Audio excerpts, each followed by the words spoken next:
I watched my wife walk out of the party with another man, and I let her go because I already knew what I planned to do next. I am Jonah, 32, and for most of my relationship with Lila, I believed we had something real.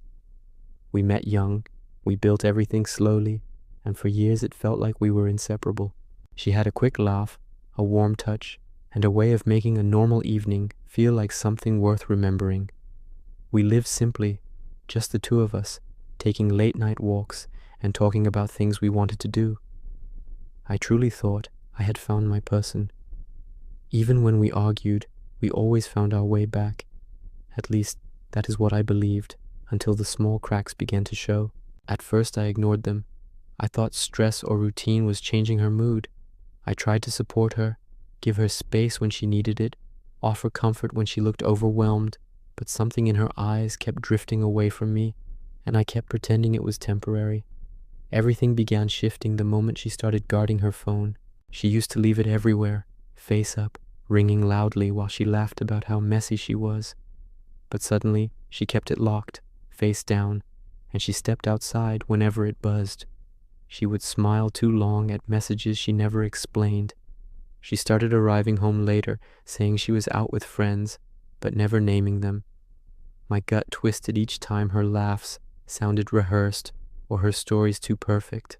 I tried asking her gently, but she brushed me off and flipped the situation on me, claiming I was being insecure.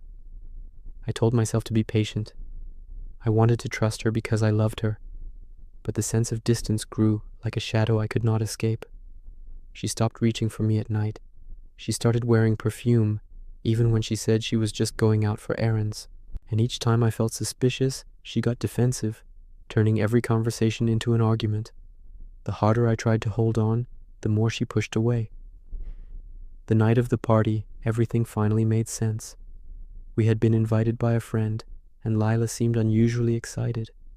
She spent extra time getting ready, humming to herself in a way I had not heard in months. When we arrived, she drifted away from me almost immediately. Her eyes kept scanning the room until they landed on him, a man I had never met before. The moment she saw him, her entire face lit up in a way she never showed me anymore. They exchanged glances all night, whispered things, laughed together with the kind of closeness that comes from familiarity, not chance. At one point, I walked toward them, and she stepped away, as if trying to hide something. Later, I went looking for her, and found them on the balcony, standing far too close, her hand brushing his arm like she had already forgotten I existed. The shock burned through me, but I stayed calm. I did not confront her. I did not drag her away. I just watched from the shadows as she leaned in and whispered something to him, then left the party with him without even looking back at me.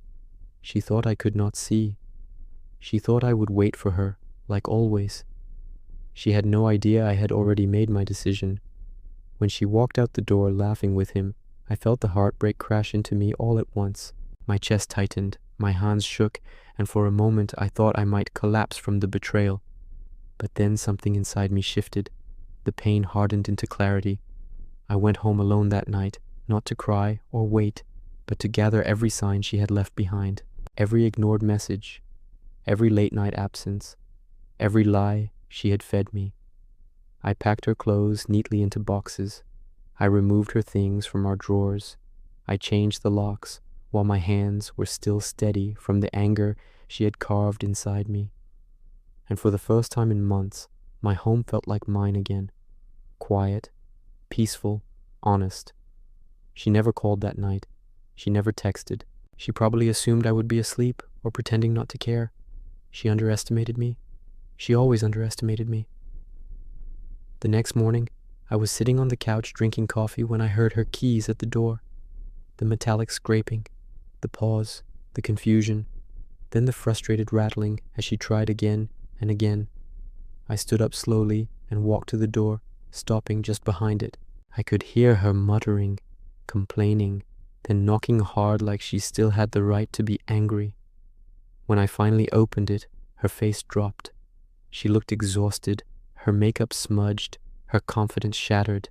She tried to push past me but froze when she saw her boxes stacked neatly in the hallway. She stammered excuses, lies, stories she clearly invented on the spot. I did not raise my voice. I did not insult her.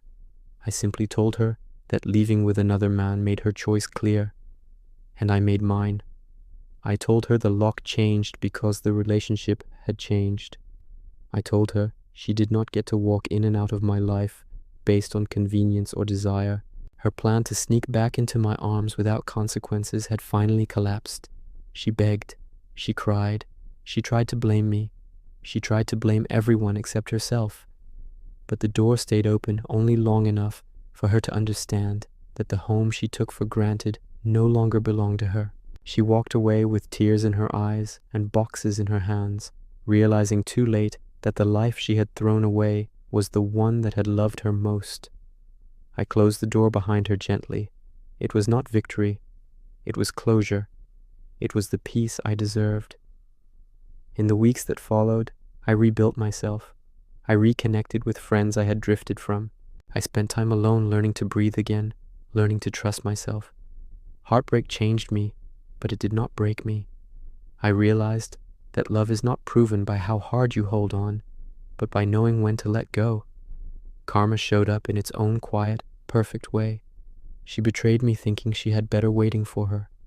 What she found was emptiness. What I found was freedom. The moral is simple. Betrayal always circles back, and pretending not to see red flags only delays the pain. Stand firm in your worth and do not let anyone treat you like you are replaceable. Subscribe to SilkMirror for more real stories of heartbreak, revenge, and transformation.